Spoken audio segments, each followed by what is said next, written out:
nació en la Ciudad de México el 28 de abril del año 1900. Fue la cuarta hija del reconocido arquitecto Antonio Rivas Mercado y su esposa Matilde Castellanos Haff.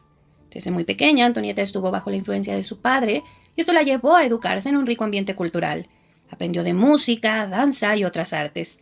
Pero además, como resultado de la excelente educación que le brindó su familia, Antonieta consiguió hablar inglés, francés, alemán, italiano y griego. A los 8 años tuvo la oportunidad de viajar a Francia con su padre. Estando en ese lugar, incursionó en el ballet de la Ópera de París. Volvió a México poco tiempo después, y aunque su tiempo en París fue muy breve, eso la marcó de forma profunda, sembrando en ella el amor por la cultura y el interés por promover la misma. Pero todo se complicó cuando Antonieta tenía solo 10 años. En ese momento estalló la Revolución Mexicana, que trajo como resultado un caos político y social en México. Afortunadamente, la familia de Antonieta fue muy conocida en la época revolucionaria y además muy respetada, principalmente porque el padre fue el arquitecto del Porfiriato. A él se le atribuye el Monumento de la Independencia, entre muchas otras obras. Mientras que la hermana de Antonieta, Alicia, fue la modelo de un busto de mujer que se encuentra al interior del Monumento de la Independencia. Pero ni todo el respeto ni el arte impidieron que la familia se quebrara en los años siguientes, cuando Antonia tenía solamente 13 años. En ese momento, su madre abandonó el hogar, según algunos rumores de la época, para huir con su amante a Europa.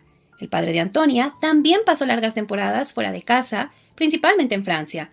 Mientras tanto, Antonia y sus hermanos fueron educados principalmente por institutrices.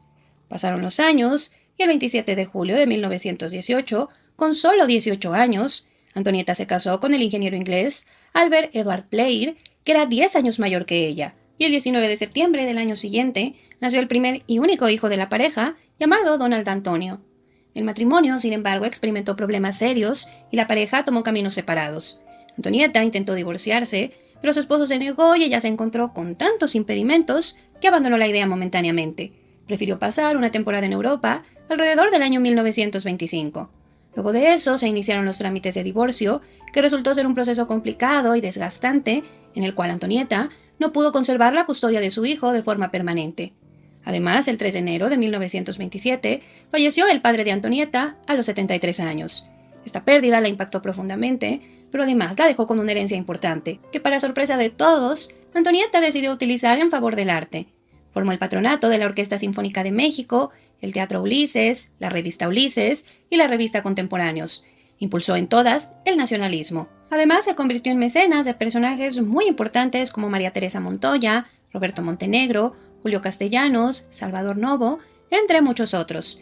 Todo eso le ganó muchas críticas en la época, pues si bien era costumbre que las mujeres ricas patrocinaran arte, Antonieta no se conformó con el dinero y se involucró en muchos proyectos de forma no convencional.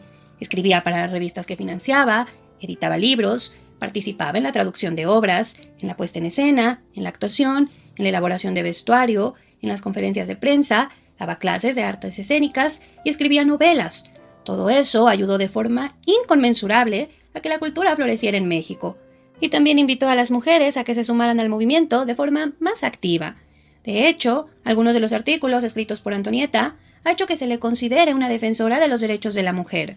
Pero además de las cuestiones profesionales, se dice que envuelta en ese ambiente, Antonieta se enamoró profundamente del pintor Manuel Rodríguez Lozano, quien sin embargo no correspondió a los sentimientos de Antonieta.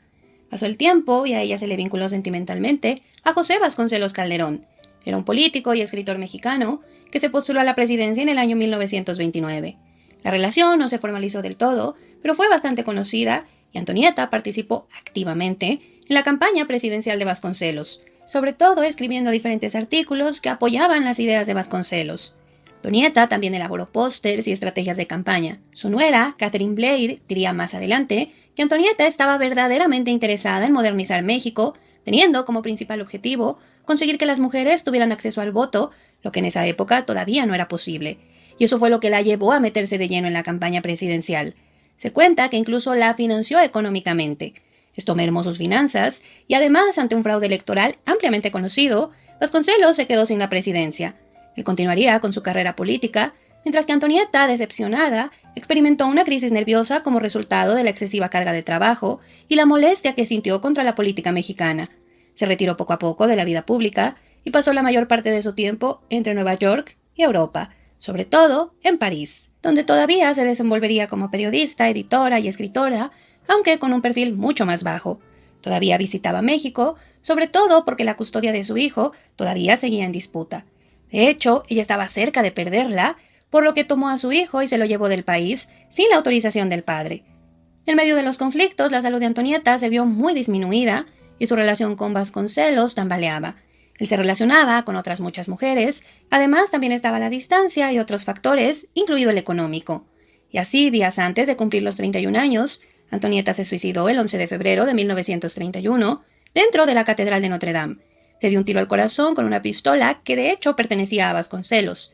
Se cuenta que una noche antes la pareja pasó la noche junta, aunque se desconoce si hubo alguna pelea u otro factor que afectara las emociones de Antonieta. La noticia del suicidio apareció en los encabezados de todos los periódicos de París. La iglesia tuvo que realizar una ceremonia especial para limpiar el recinto sagrado del sacrilegio que representó el suicidio. Inicialmente, el cuerpo de Antonieta fue enterrado en un cementerio privado, pero en el año 1936, cuando caducó la concesión de su tumba, sus restos fueron llevados a la fosa común, donde descansan actualmente. Y pues ese es el resumen de la biografía de Antonieta Mercado, quien, chicos, pues es una persona muy importante que impulsó mucho, sobre todo, que las mujeres participaran de forma activa, tanto en la política como en todos los aspectos de la vida, porque era algo que ya venía dándose, se venía gestando en otros países, sobre todo en Estados Unidos, y ella de repente quería como despertar esa motivación, desde luego que también todo el impulso que le da al arte, y pues pertenece a toda esa corriente de personas que precisamente no tenían ese legado